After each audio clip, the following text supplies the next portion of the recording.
excuses. Dans le programme qui m'a été communiqué, j'ignorais que vous m'attendiez ici. Et lorsqu'on m'a signalé que vous m'attendiez, j'ai donc modifié le programme pour venir vous rencontrer. Merci. Donc je vous présente mes excuses pour ce malentendu. La deuxième chose, comme vous le savez, je suis candidat.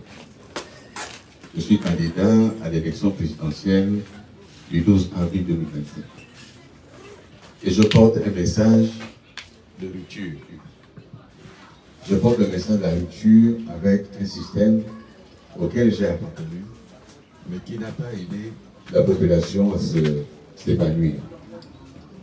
Je suis candidat à la rupture parce que on ne peut pas continuer à faire les mêmes choses qui ne nous ont pas aidés à nous développer. Là, nous sommes dans un quartier au cœur de Libreville, au 4e arrondissement de Libreville. Nous sommes proches de tout, des institutions, des administrations, de l'hôpital, nous sommes proches de tout. Lorsqu'on fait un projet et qu'on parle de Libreville 2, et que Libreville 1 est dans cet état, il y a un problème. Et moi, depuis le début, j'ai choisi d'aller proche des populations, là où vivent les populations, parce que lorsqu'on veut être dirigeant, il faut savoir comment vivent les populations. Et donc, je rentre dans les quartiers avec mon équipe, et je m'assieds et j'expose mon projet. Le projet que nous avons conçu, qui est un projet de rupture pour la nouvelle espérance, c'est un projet que nous avons construit à partir de l'expérience du terrain. Nous avons été en province, dans les villages. Nous nous sommes assis dans les villages. Nous avons été dans les centres urbains, dans les quartiers, nous sommes assis. Et ce que la population nous a dit, c'est ce qui nous a permis de bâtir le projet. Sur un certain nombre de priorités. Dans toutes les maisons dans lesquelles je suis entré, on m'a fait asseoir et on m'a dit, regarde, ici, il y a des enfants qui ont des diplômes, mais qui ne travaillent pas. Dans toutes les maisons dans lesquelles je suis entré, on m'a dit, regarde tes petits frères, tes petites sœurs. Depuis que leur père est parti, on n'a plus de quoi payer leur école, ils sont assis à la maison. Je suis rentré et on m'a dit, regarde la veuve qui est là. Elle n'a aucun revenu, aucune ressource pour l'aider. On vit comment? Sur cette base-là, j'ai conçu un projet. Il y a 3 choses dans ce projet. Il y en a plusieurs dans ce qui concerne le social. La première chose dans ce projet, c'est que tout enfant gabonais qui a terminé ses études et qui cherche un emploi doit être accompagné par l'État le temps qu'il trouve un emploi. Ce que je dis là, on ne l'invente pas, d'autres pays l'ont mis en place. La deuxième chose, les femmes seules, les veuves, les femmes chefs de famille, les filles mères, il faut les accompagner, les soutenir financièrement pour leurs activités économiques. Il faut les aider. Parce que si on n'aide pas la population, on veut diriger qui? Donc il faut aider les femmes, les veuves.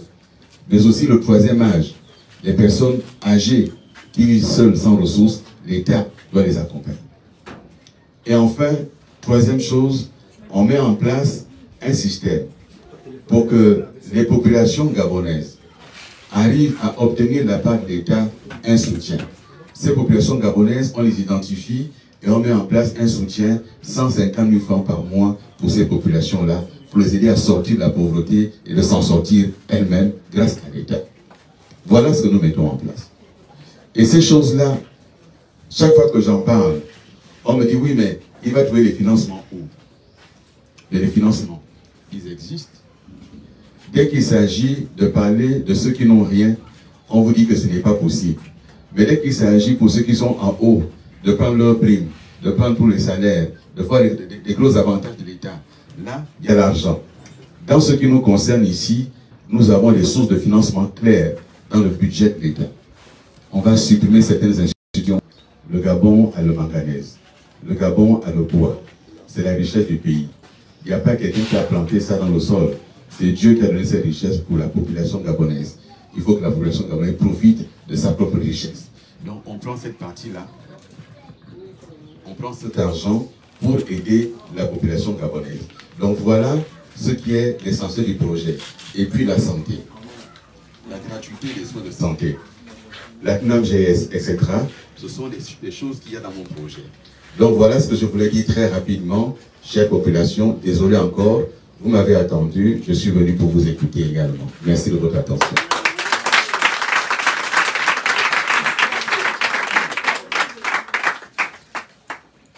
Donc, compte tenu du temps, s'il y a 2-3 questions maximum, on va y répondre et puis on va continuer. Bonsoir, bonsoir. Bonsoir. Je suis un riverain de ce quartier depuis près de 25 ans déjà. J'ai un peu écouté votre plaidoyer tout à l'heure. Et vous avez parlé des jeunes diplômés sans emploi, des filles mères, des veuves, des orphelins et des personnes du 3e âge. Mais le Gabon ne se fait pas que de cela. Parce que il y a des autodidactes sans diplôme et qui sont là assis, qui n'ont rien à faire, qui les accompagnent.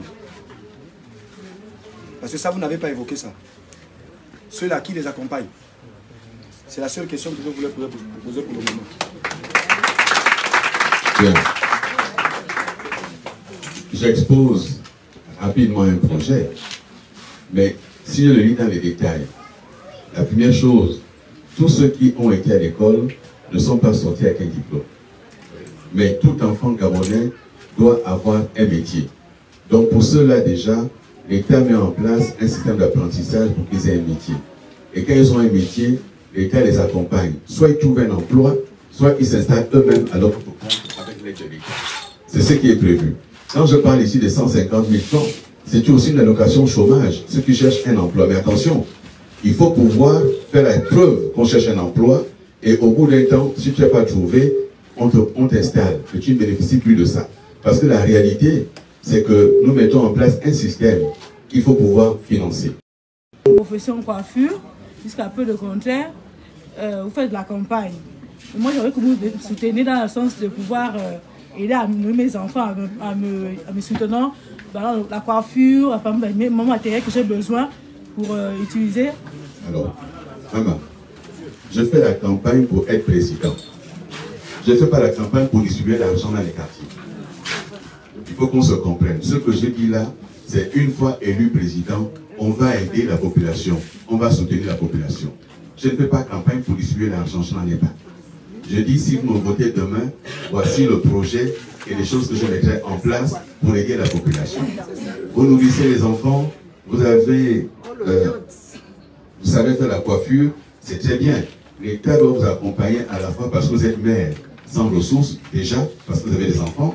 Mais à côté de cela, puisque vous avez une activité, l'État doit vous aider à avoir le matériel pour un salon de coiffure. C'est ce que j'ai dit tantôt. Voilà. On prend une dernière question, Valérie. Oui, madame. Oui, je suis Silparem Manditi. Je suis au ma question est celle-là. La question du grand banditisme, l'insécurité dans nos quartiers, dans nos 4e arrondissement. Vous, élu demain président, qu'est-ce que vous allez faire? C'est une bonne question parce que c'est aussi dans mon projet la question de la sécurité des personnes et des biens. D'abord, la police de proximité. La police ne peut pas être dans les grands carrefours pour siffler les gens qui passent. La police doit pouvoir entrer dans les quartiers, faire des patrouilles de jour et de nuit, première chose. Deuxième chose, les enfants qui font le banditisme au quartier, c'est d'abord aussi parce qu'ils n'ont pas d'activité, ils n'ont pas d'emploi. Donc si on trouve de la qualification et que les enfants travaillent, ils ne feront plus le banditisme dans le quartier. Il faut lutter contre la drogue dans nos quartiers, contre la prostitution dans nos quartiers. Il faut lutter contre tous ces phénomènes-là. Moi, président, les enfants doivent avoir du travail pour ne plus traîner et faire le banditisme. Et après, il faut créer des quartiers. Il faut faire la rénovation urbaine, il faut améliorer les quartiers. Mais d'abord, la police dans les quartiers. Il faut comprendre ça. Il faut le comprendre. La police est là. J'ai bien envie que vous y répondiez, s'il vous plaît. Regarde.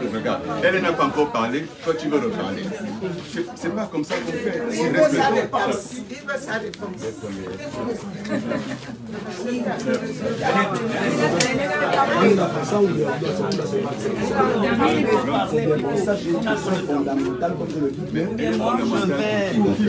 Pour nous, et pour vous aussi.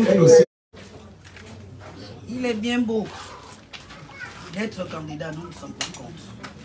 Et nous ne vous applaudissons pas aussi. L'endroit où vous trouvez en ce moment, c'est le chez vous. Quand je dis c'est le chez vous, la majorité des personnes qui habitent ici sont de la province de l'Okoye, de votre canton. Monsieur le Président, est-ce que vous voyez un peu à quoi ressemble le chez vous? Pas un frère de sang.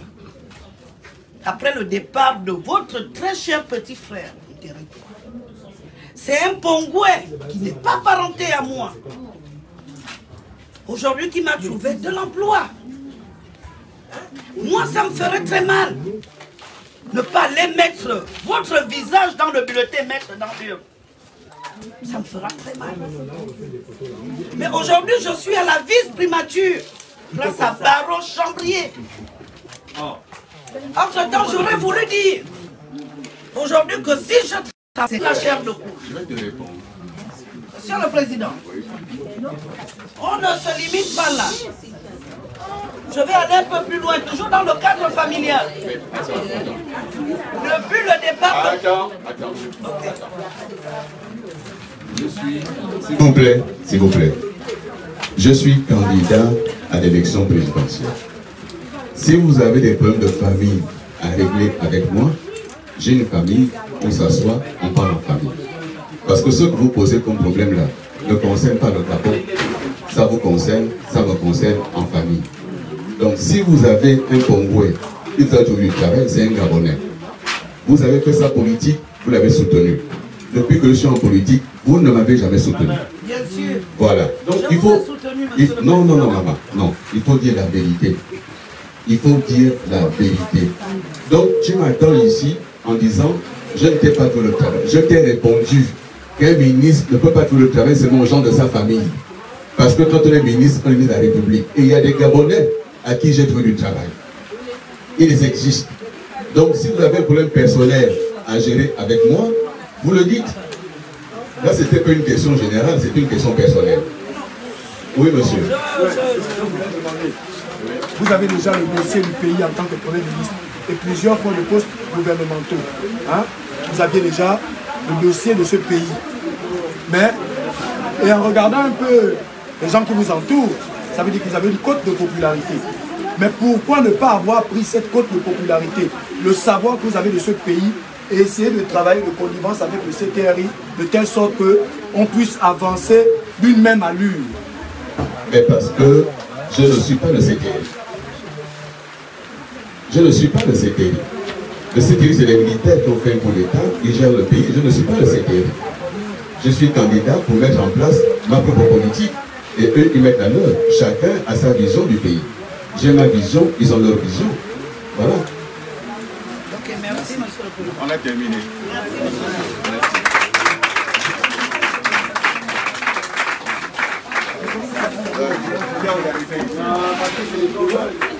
Qui a organisé ici?